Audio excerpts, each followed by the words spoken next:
Do you want to be a nanny in New York City? I think you do. I think that's why you're here, possibly. Okay, well, I'm gonna tell you exactly how to do it and all of the tips for your resume and all of the little tricks that will literally get you hired on the spot. So if you want to get hired on the spot and get paid the big bucks in the Big Apple or anywhere, you should watch this video because I promise I can help you. I've been let go. I've done it all, folks. I've done it all. I've been on this wild ride for 2 years now. A little bit about me.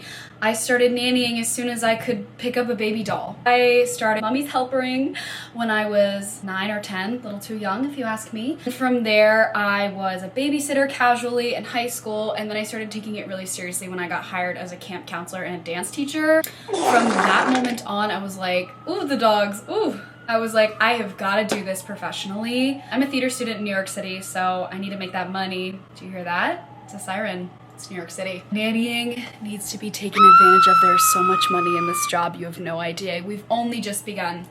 Let's get right into resume building because that's where you have to start.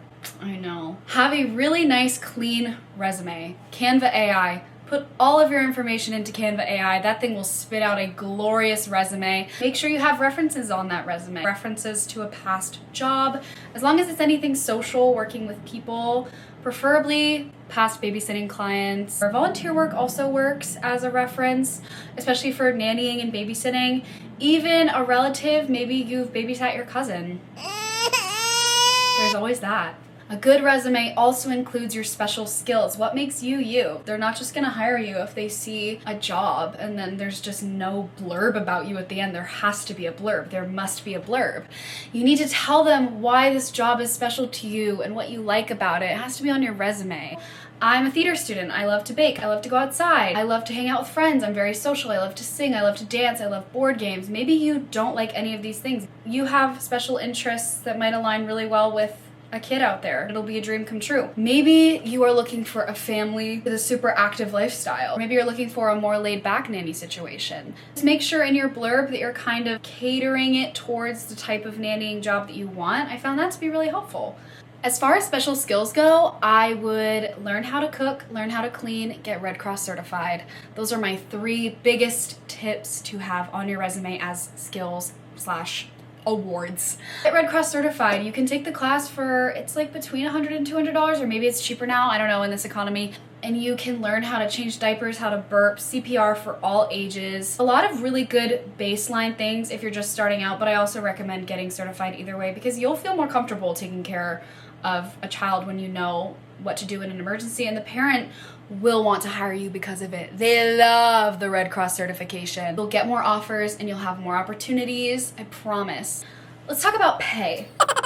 In this economy, in this city, I would say start at $25 an hour for 1 kid. And then it can only go up from there. Honestly, I've done 2 kids for $25 an hour before. I just like to highball because I like to see how much money I can get. I love this job, but at the end of the day, I need to make a living for myself in this expensive city. Start with 20 to 25, and then you'll get raises naturally. It'll happen because if you use all the tips from this video, you'll be so wonderful. As far as pay goes, there can be some complications if you're like cooking and cleaning and then also taking care of the kids. I think that does deserve dollars worth of raises. If it's general tidying up after the kids, I believe that falls in the nannying category. If you're cleaning toilets and doing laundry, I believe that that deserves a few dollars of a bump just because those are outside of the norm of what would be taking care of a child in a general sense. If you're doing more organizational things, I would recommend getting paid a little bit more. I personally take care of cooking and cleaning because of the pay raise and because I also really enjoy it. So learning how to cook and clean can be a great way to raise your pay. Just make sure you differentiate like putting toys away and like wiping counters from like cleaning toilets and like deep cleaning drawers and like cleaning the fridge for them. Now, my tips for actually finding a job. Get an app platform. For me, care.com worked the best. Something that they don't tell you that you just have to do is you have to get the premium membership. You just have to. I swear I was not on the premium membership for 2 months and I didn't get a single offer, and then I paid the $60 and I had people begging me to be their nanny. So please pay the $60. You'll make the money back. You'll get the offers. You'll get a job. It'll be great. Care.com, you can insert your blurb, insert your resume, do a profile picture, see a picture of them. all of that good safety stuff. Once you do find a family that you think could be great for you, I recommend FaceTiming them before going over to their house.